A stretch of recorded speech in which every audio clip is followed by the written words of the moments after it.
느헤미야 12장입니다. 31절부터 47절까지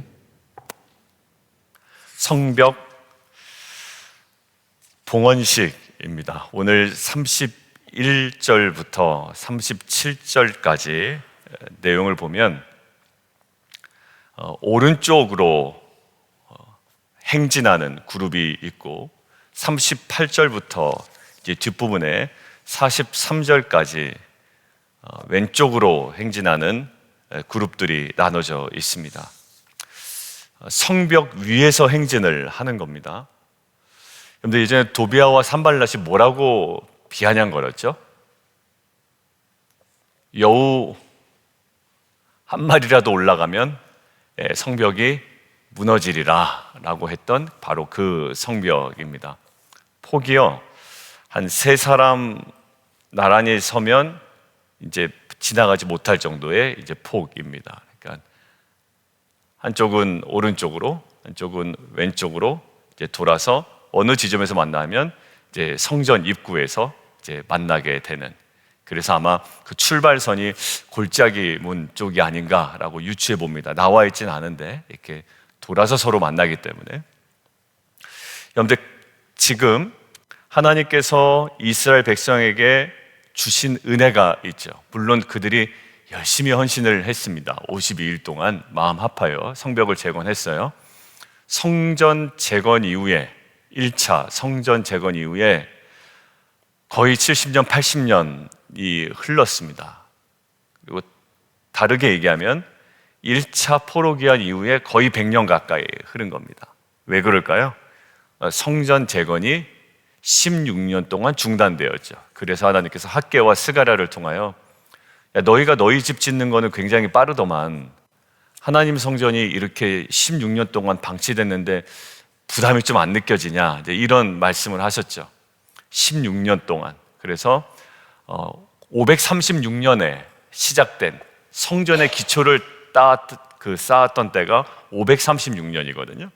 536년에서 거기서 딱 멈춰진 겁니다. 언제까지요? 16년이니까 520년까지. 그래서 520년에 다시 학개와 스가랴를 통해서 하나님께서 계속 말씀해 주시니까 얼마예요? 4년에 걸쳐서 성전을 다시 보수하죠. 재건하죠. 그래서 516년에 이제 성전이 재건됩니다. 그러니까 이 시점으로 가면 한 70년 되고요. 1차 포로 기환으로 따지면 거의 90년 가까이 되는 거죠. 52일 만에 재건될 성벽이었으면 빨리 하지 않았을까? 그런데 에스라도 사실 시도해봤을 것인데 그것도 실패하고, 그러니까 느헤미야의 리더십이 참 대단했고, 결국 느헤미야가 이룬 것이 아니라 하나님께서 계속 우리가 한 이번 주 내내 봤지만 그 세대간을 통하여 그 어떻게 보면 초라하고 늘 반복되는 일을 꾸준히 그 자리를 지키며 헌신했던 자들을 통하여 이것들을 이제 이루어 나가는 발판을 마련해 주셨습니다. 우리도 마찬가지에 하나님께서 우리에게 주신 은혜를 헤아려 봅니다. 왜냐하면 이것이 당장 주어진 것이 아니고요, 오랜 세월 동안 하나님께서 모든 시간에 켜켜이 쌓아 오셨던 하나님의 은혜의 역사의 하나의 산물일 수도 있습니다. 자세히 생각해 보십시오. 여러분들이 하고 있는 사업과, 여러분들이 하고 있는 직장 생활과, 여러분들이 지금 가정에서 나누고 있는 자녀들과의 관계와 자녀들이 성장하는 모습들이 그냥 어제 시작되었고 오늘 주어진 게 아니죠. 켜켜이 계속 쌓아왔던 하나님의 은혜의 산물입니다. 어제 우리 피스메이커 때 의의 부산물이라는 이야기를 나눴는데 이거야말로 은혜의 산물입니다. 부산물 정도가 아니라 온전히 산물이죠. 자, 그래서 자신이 받은 복에 감사하고 또 다른 성도와 하나 되어 하나님께 나아갈 때 우리가 하나님의 은혜를 더욱 절실하게 느낄 수 있다라는 거예요. 우리가 개인적으로 감사하죠. 그런데 이것들을 오늘 성벽 봉헌식을 통해서 보여주는 좀 세 가지 좀 함께 보도록 하겠습니다. 첫 번째는요, 이 백성들이 은혜에 감사하는 백성이었다라는 겁니다. 성벽 재건을 했을 때 학자들이 그들 안에 들었을 법한 옳지 않은 감정들이 있었을 거라는 거예요. 어떤 감정이 있을까요? 앞에 서두에 길게 얘기했죠. 성전 재건된 이후에 거의 70년 만에, 1차 포로 돌아온 이후로 따지면 거의 90년, 100년 만에 성벽이 재건됐습니다. 그러면서 지금 예배가 막 궁극적으로 회복되는 장면들이 많이 나오잖아요. 자, 거의 100년 동안, 거의 70년 동안 그 전 세대가 하지 못했던 일들을 본인들이 했단 말입니다. 자, 어떤 감정이 들겠습니까? 예, 마음에 아주 묘한 교만한 감정이 들 거예요. 아무도 못했어. 70년 동안, 90년 동안. 그런데 본인들이 행한 겁니다. 교회 개척하자마자 할 수 없는 일들이 있고요. 교회 개척해서 또 진행돼서 우리 안에 감당했던 일들이 있죠. 근데 그게요, 느헤미야가 일으킨 것이 아니라 어제 우리가 계속 같이 묵상했습니다. 되게 중요한 묵상이었어요, 사실. 다시 말씀드립니다. 어제 굉장히 중요한 묵상이었어요. 느헤미야가 꿈꿨던 것이 아니라 하나님께서 이미 시작하신 일이에요. 우리 교회 하신 일과 우리 가정에 하신 일이 아버지가 행한 일이 아니라, 어머니가 행한 일이 아니라, 담임 목사나 어떤 그 리더가 행한 일이 아니라 하나님께서 시작하신 일이었다. 매우 중요한 묵상이었습니다, 어제요. 제가 이제 너무 강조하지 않았지만 너무 중요한 묵상이었어요. 자, 그래서 첫 번째 오늘 뭐라고요? 은혜에 감사하는 백성의 모습이었다라는 거예요. 성벽, 이 완공의 모습이. 이스라엘 백성이 성벽을 재건해 봉헌할 때 참 기쁘고 감격스러울 것이고, 그들이 사실 여유로운 상황 가운데 건축하고 봉헌한 것이 아니었습니다. 도비앗과 산발랏의 위협이 있었죠. 그것 때문에 포기하고 싶은 마음도 있었고, 느헤미야 같은 경우에는 자꾸 이제 속이려고 한다면 오노 평지에 가서 만나자라는 이야기도 듣고, 편지를 이렇게 봉하지도 않고 일부러 막 흘리고 말이죠. 이 내용들, 이상한 내용들, 적혀있는 내용들을 아무나 볼 수 있게 막 흘리고. 사실 쉽지 않았습니다. 우리가 느헤미야 묵상하면서 연속 2번 강조했던 것이 있습니다. 결국 그들은 하나님의 역사, 왕의 승인하에 이루어진 것 때문에 도비앗과 산발랏은 적극적으로 방해할 수 없지만, 그들의 목표는 우리로 하여금 그것이 분열을 일으키건 오해가 생기건 어떤 생각의 차이를 만들건 간에 무엇을 만들게 하죠? 스스로 포기하게끔 만드는 겁니다. 자, 그래서요, 결국 쉽지 않은 상황 가운데서요, 대적의 유혹에 시달리고 헌신하기를 그러면서도 주저하지 않았기 때문에 하나님이 성벽을 완공하도록 인도해 주신 것입니다. 봉헌식 당시에 백성은 어떻게 하냐면 너무 크게 기뻐합니다. 그러니까 뿌듯해하는 게 아니라 크게 기뻐합니다. 우리 예배는요, 뿌듯해하는 게 아니에요. 오늘 찬양 잘 됐다. 찬양팀들이 뿌듯해하면 안 됩니다. 기뻐해야 됩니다. 그 자체를.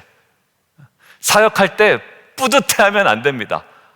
내가 있었으니까 그래도 이렇게 했지. 절대 안 됩니다. 흉내라도 내면 안 됩니다. 어떻게? 크게 기뻐해야 됩니다. 이 백성들의 저는 감사한 게 크게 기뻐했다는 무엇을? 하나님께서 이렇게 이루신 역사예요. 보면 나팔을 붑니다, 여러분들. 여기 보면 뭐 어디로 갔다라는 것은 우리에게 지금 뭐 그게 큰 의미가 있을까? 근데 대오를 지어서 서로 번갈아가면서 걸어가고요, 반대 방향으로. 그리고 거기서 하는 것들이 계속 찬양입니다. 38절로 보십시오. 감사 찬송하는 다른 불이 왼쪽으로 간다. 또 뒤에 보면 나팔한다. 또 40절 보십시오. 감사 찬양한다. 여러분들, 감사 찬양한다라는 것들이 반복되죠. 38절 감사 찬양, 40절에 감사 찬양, 35절에 나팔을 잡고, 이 모든 것들 결국 이 백성처럼 오늘 지금 요 시즌에 우리에게 고백되어야 될 것, 주님의 은혜에 감격하며 감사하는 겁니다. 그러니까 자신이 세운 업적을 바라보며 감탄하지 말고 주님이 주신 은혜에 감격하십시오. 자신이 행한 일에 감탄하면 교만해집니다. 무척 교만해집니다. 매우 교만해집니다. 그저 주님이 지금까지 베풀어 주신 은혜를 가만히 헤아려 보시면 좋겠습니다. 그리고 우리 안에 감사의 찬송이, 그리고 이번 주일 또 오늘 예배 끝나고 기도하는 시간에 또 내일 우리 아이들과 함께 예배 드릴 때 우리 아이들이 왔죠. 10년, 15년 오늘 이제 성경 공부하면 이제 그 성경 공부 들어오시는 성도님의 자녀가 있어요. 근데 15살이에요. 근데 왜 제가 15살을 기억하냐면 성전 공사가 중단된 스토리를 한 2주 전에 나눴거든요. 그러니까 이제 그 시즌입니다. 느헤미야 끝났어요. 근데 그 16년 동안 중단된다고 그랬잖아요. 그래서 제가 그랬습니다. 집사님 그 자녀가 태어난 다음에 지금 15년 살았잖아요. 근데 아직까지도 중단된 거예요. 이제 이렇게 되면서 되게 멀게 느껴지더라고요. 걔는 지금 유스그룹에서 지금 막 예배 드리고 있는데, 그래서 내일 우리가 예배 드릴 때 우리 자녀와 함께 다 나오십시오. 제가 오늘 오후쯤에는 이제 부부 제자도 하기 전에 한번 단톡방에 보내려고 그래요. 자녀들 함께 나와, 좀 일찍 일어나, 맨정신으로 우리가 함께 찬양하고 예배하고. 왜? 영어로 찬양하고 우리가 예배하잖아요. 설교도 듣고. 그래서 그러면 감사로 하나님께 함께 나아가는 그냥 공동체가 되었으면 좋겠습니다. 자, 뭐라고요? 자신이 세운 업적을 바라보며 감탄하는 것이 아니라 은혜에 감사하는 백성입니다. 다시요. 업적을 바라보며 감탄하지 말고 은혜에 감사하는 백성이 되는 겁니다. 자, 두 번째요. 하나 되어 찬송하는 백성의 모습입니다. 하나됨이에요. 백성은 찬양대를 앞세우고 오른쪽과 왼쪽으로 나눠서 행진했죠. 그런데 서로 흩어졌다라는 데 의미가 있지 않냐고 하나 되어 일관되이 대오를 맞춰, 이런 부분이 있죠. 이것이 하나의 퍼포먼스고요, 하나의 상징적 그림입니다.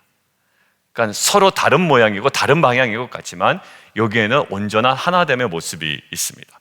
성벽을 돌아 모두 어디 앞에서? 하나님의 전 앞에 섰다라고 되어 있습니다.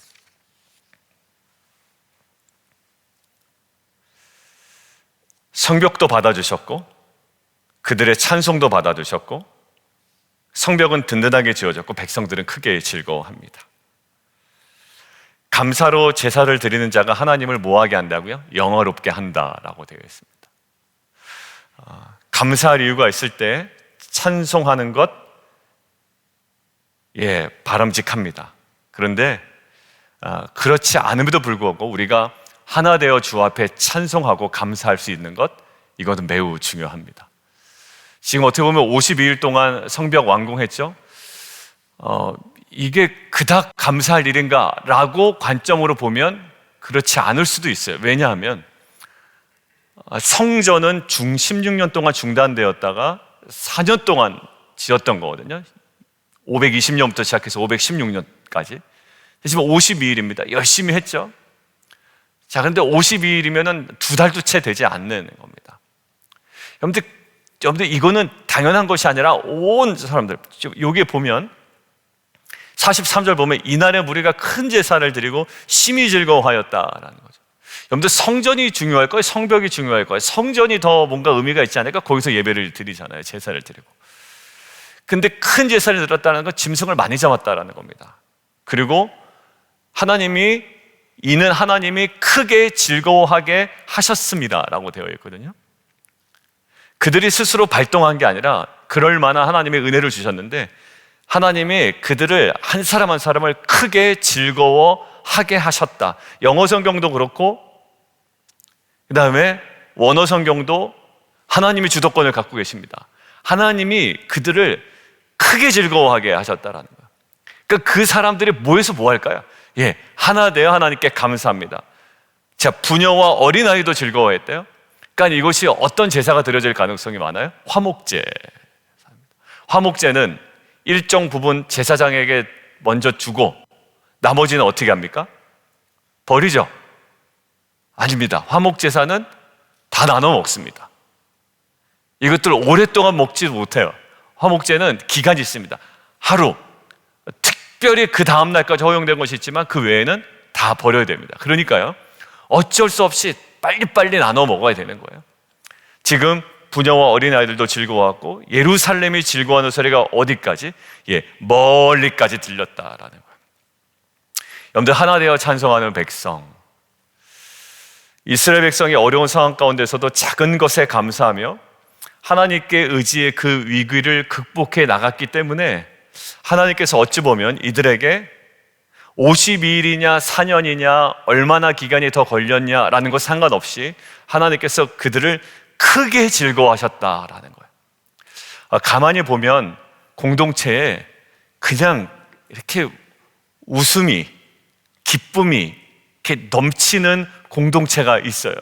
저희 교회 공동체가 그러한 공동체가 되기를 바라고 또 그러한 요소가 분명히 있다고 믿습니다. 그러니까 뭐 이렇게 기쁘냐라고 하면 마땅히 뭐라고 얘기할 수 없어. 뭐 이렇게 비즈니스가 잘 돼? 아니면 뭐 소득이 많아졌냐라고 하면 딱히 그런 것도 아닌데 그냥 하나님께서 그들을 크게 기뻐하신 거죠. 자그마한 것에 또 가장 사소한 것에 그리고 어찌 보면 의미 없어 하는 그 지점에 굉장히 감사할 수 있는 마음을 주신 겁니다. 그리고 그 공동체가 하나 되어 거기에 깔깔대고 웃고 감사하며 이것들을 기뻐하고 있죠. 저는 저와 여러분의 가정이 그랬으면 좋겠어요. 요즘에 무슨 재미로 사는지 모르겠다라고 그냥 투덜대는 것이 아니라 하나님께서 크게 기뻐하시는 이유들을 발견하고 가정이든지 공동체 안에서든 어느 곳에든지 정말 하나 되어 감사하며 기뻐할 수 있는 저와 여러분의 공동체가 되기를 주님의 이름으로 축원드립니다. 자, 세 번째는요, 44절부터 47절까지 내용인데 율법에 정해진 대로 제사장과 레위인들에게 예물을 돌리는 일이 스룹바벨과 또 느헤미야 때에 변함없이 시행되었습니다. 그 전까지 지적하는 내용이 뭐죠? 중단되었다. 레위인들이 그냥 자기가 스스로 그냥 살 길을 찾아가더라, 뭐 이런 얘기가 많이 있었습니다. 그런데 그들이 정말 감사가 회복되고 또 예배가 회복되니 그들이 어떻게 해요? 율법에 정해진 대로, 44절, 율법에 정한 대로 거제물과 처음 익은 것과 11조를 모든 성읍 밭에서 거두어 이 곳간에 쌓게 하였느니 유다 사람이 섬기는 제사장과 레위 사람들로 말미암아 즐거워하기 때문이라. 이게 선순환인 것 같아요.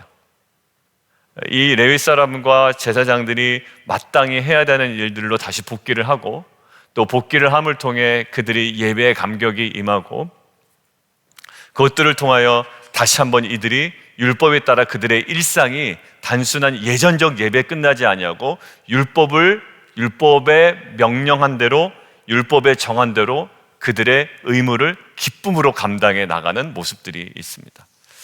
여러분들 여기에 보면 찬양에 어찌 보면 전문적으로 감당해야 되는 사람들이 지금 한 명 한 명들 세워지는 것들을 보고 있어요.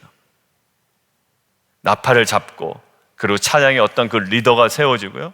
여기에 더 집중해야 되는데, 자, 그 노래하는 자는 크게 찬송하고 그 감독은 에스라이다. 그러면 그 예배에 집중할 수 있고 찬양에 온전히 집중할 수 있는 자가 세워졌어요. 그리고 그 백성들은 또 그것들을 향하여 온전히 하나님께 제사를 드리고 크게 기뻐합니다.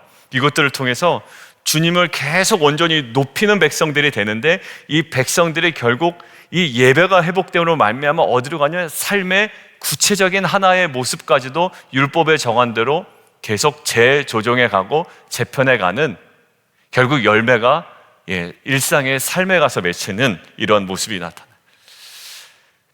이스라엘 백성이 다른 나라들과 구별되는 지점이 어디에 있습니까? 군사력에 있지 아니하고 경제력에 있지 않습니다. 그들은 하나님께 예배 드리는 백성이기 때문에 거룩하게 구별됩니다. 마치 우리의 욕심을 채우려고 또 인정을 받으려고 아나니아와 삽비라처럼 그들이 그런 방식으로 막 뭔가 헌신하고 예물을 드리고 이런 방식은 아니었어요. 온전히 예배가 회복되므로 말미암아 그들이 하나님께 하나 주님을 높이고 감사하는 모습이었습니다. 마치 투자하듯이 하나님께 헌신하고 물질을 드리지는 않았습니다. 결국 이들의 회복된 예배가 47절이요. 스룹바벨 때와 느헤미야 때에는 온 이스라엘이 노래하는 자들과 문지기들에게 날마다 쓸 몫을 주되 그들이 성별한 것을 레위 사람들에게 주고 레위 사람들도 그냥 가만히 있지 않죠. 그것들을 또 성별하여 아론 자손에게 주는 어떤 그 경제적인 모습과 또 하나 되어 함께 살아가는 공동체의 모습이 무엇에 근거하여 율법에 정한 대로 회복돼가는 모습들이 있습니다. 자, 그리고요, 이 모습들이 근원이 저는 아까 이야기한 대로 46절에 있다고 생각이 드는데, 이게 뭐냐면 옛적 다윗과 아삽의 때, 옛적입니다. 자, 옛적. 그리고 47절 스룹바벨 때와 느헤미야 때, 두 개가 비교되죠. 옛적이 어땠다고요? 왜 자꾸 옛날 얘기하죠? 노래하는 자의 지도자가 있었대요. 그래서 하나님께 찬송하는 노래와 감사하는 노래를 하였음이며, 그래서 47절 스룹바벨 때와 느헤미야 때에는 온 이스라엘이 그들에게 쓸 몫을 주고 이 안에 하나 되어 하나님을 더욱더 높이는 백성이 되었다라는 거죠.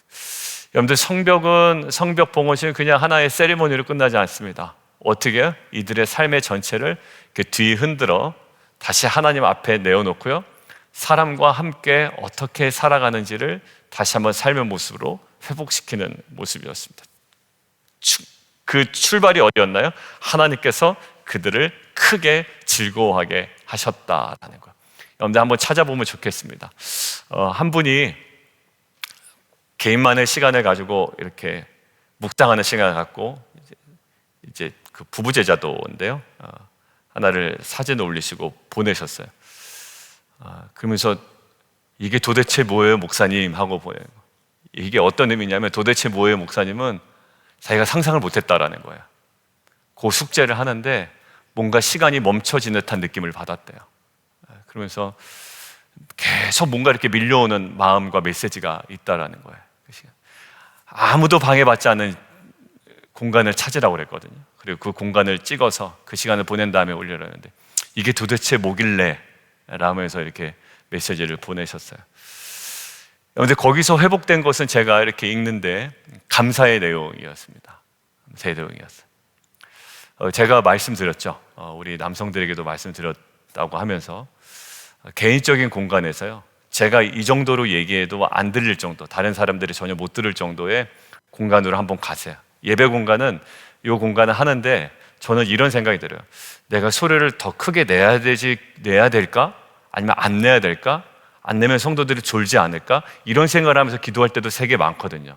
왜냐하면 기도 분위기라는 게 있거든요. 그러니까 새벽 기도회 때 우리가 막 크게 기도하진 않지만, 또 우리가 가만히 있다 보면 이게 약간 조는 분위기인데, 이런 느낌이 있을 수 있어요. 근데 그것들조차를 생각할 줄 않을 수 있는 자리가 있는데, 각자의 개인 기도예요. 한번 해보시죠. 어제도 제가 피스메이커 하기 전에 그 피스메이커 함께 하신 분들 이름을 불러가면서 제가 제 목소리로 기도를 했어요. 근데 굉장히 신비롭습니다. 묵상 기도도 아니고, 그렇다고 막 크게 기도하는 것도 아니고, 하나님께 제 목소리로 또박또박 기도해 갑니다. 아주 은밀하게, 마치 옆에 계신 것처럼. 아니, 옆에 계시죠. 근데 기도가 굉장히 신비로워집니다. 그리고 정말 깊어집니다. 여러분들, 제가 해본 거니까 여러분들 한번 해보십시오. 그리고 그 안에 여러분들이 지금 막 뭔가 불편하지만 하나님께 주시는 크게 기뻐하는 감사의 마음을 주실 겁니다. 그것들을 발견하게 하실 거예요. 그래서 이 성벽 재건이라는, 어찌 보면 큰 의미 있어 보이지만 사실 그들이 의미 두지 않으면 그냥 지나갈 수 있는 부분에 하나님께서 이들의 삶을 하나하나 세밀하게 만져주시고 변화시켜 나간 것처럼, 그러한 삶의 변화를 맛보아 경험하는 저 여러분 되기를 주님의 이름으로 축원합니다. 함께 좀 기도하겠습니다. 여러분들, 제가 말씀드리는 침묵 기도, 또 저의 목소리를 들으면서 하는 기도, 방언 기도, 부르짖는 기도, 여러분들 다 맞아요. 다 맞는데, 여러분들이 지금 기도하고 있는데 내가 침묵하고 기도하는데 지금 내가 졸립다, 그럼 방법 바꿔보세요. 새벽에 나오셔도 여러분들, 그게 정답은 없어요. 이때는 이걸 해야 되고 저때는 저거 해야 되고 없습니다. 여러분들, 그거에 너무 신경 쓰지 마시고, 내가 지금 침묵하며 기도하고 있는데 이게 내가 기도가 집중이 안 된다, 그럼 바꿔보시라고요. 어떤 방법이든지. 여러분들, 제일 중요한 건 하나님과 계속 만나는 게 중요하고, 하나님과 연결되는 게 중요하고, 깊이 경험하는 것이 중요하기 때문입니다. 자, 우리 함께 좀 기도하는데요, 오늘 하나는 감사로 행진하는 주님의 백성들이 나옵니다. 양방향으로 돌아서 전 앞에서 만납니다. 하나님, 자신의 업적을 바라보며 감탄하지 말고 은혜에 감사하는 백성 되게 도와주시고, 하나님, 할 수만 있다면 하나 되어 함께 찬양하는, 찬송하는 백성 되게 도와주시고, 하나님, 이것을 통해 온전히 주님을 높이는 것이 우리의 일상의 삶을 율법에 맞춰 변화시키고 재조정하고 재편하며 열매 맺어가게 하신 하나님의 크게 우리를 즐거워하게 하시는 그 은혜를 누리며 나아가는 귀한 공동체 되게 도와주옵소서. 우리 함께 기도하며 나아가도록 하겠습니다. 기도하겠습니다.